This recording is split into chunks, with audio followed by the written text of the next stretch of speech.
आश्रम की भूमि पर जाने का नियम, वो भी कल्याणकारी। भगवान राम गुरु के आश्रम में जाते हैं। गुरु ग्रह गए पढ़न रघुराई, अल्प काल विद्या सब पाई। राजा दशरथ जाते हैं गुरुद्वार पर। गुरु ग्रह गए तुरत महिपाला, चरण लाग करी विनय विशाला।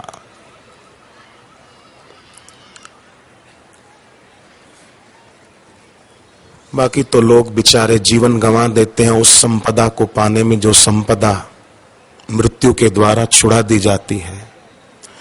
और सत्संगी उस संपदा को पाने में अपना जीवन समय सार्थक कर लेते हैं जो मृत्यु के द्वारा छीनी नहीं जा सकती, बल्कि दिन दिन और बढ़ती जाती है। जो जो जप करेंगे कमाई तो भक्त की ही बढ़ेगी। और समझो किसी का जप करने में मन न भी लगा तो भी, कई लोग बोलते हैं माला तो कर में फिरे, जीव फिरे मुख माही, मनवा तो दसों दिश फिरे, ये तो सुमिरन नहीं। ये सुमिरन नहीं है मान लेंगे, पर ये जप नहीं है ये नहीं मान सकते। जप तो हो ही गया, कमाई तो उस भक्त की हो गई, भले जप में मन न भी लगा। लगे तो बहुत अच्छी बात है, न लगा तो भी उसका भगवत संबंधी पुण्य उतना तो बढ़ गया। कोई लोग सोचते हैं कि हमारा मन एकाग्र हो जाए फिर हम जप करें तो अच्छा रहेगा। एकाग्रता का फल जप नहीं है, जप का फल एकाग्रता है। जप करते जाएंगे अपने आप एकाग्र होगा, क्योंकि गुरु के मंत्र में शक्ति होती। गुरु मंत्र कोई साधारण अक्षर नहीं होता। मंत्र मूलम गुरुर्वाक्यम।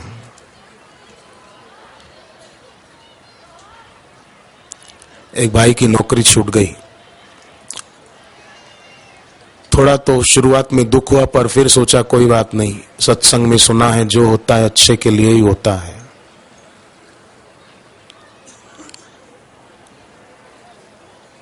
रात को चिंतित होकर न सोए,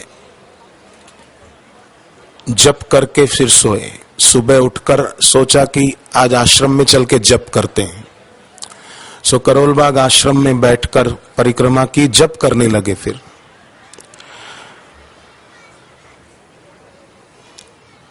10 माला पूरी हो गई, फिर भी शांत बैठे रहे। एक संत को किसी ने पूछा भगवान कौन सी भाषा समझते हैं? इतने सारे राज्य हैं, हर राज्य की अलग अलग भाषा है। संत ने कहा मौन की भाषा ईश्वर जल्दी समझ जाते हैं।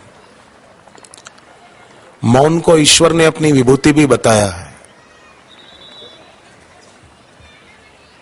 वो मौन होकर बैठे रहे।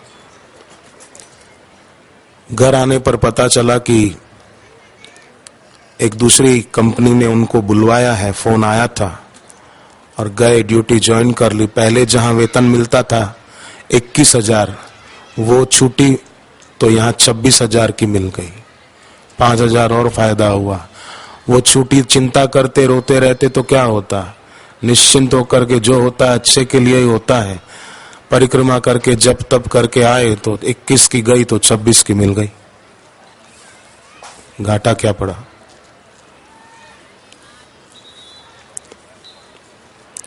सत्संग, जप, ध्यान, प्रार्थना आदि से लाभ ही लाभ होता है।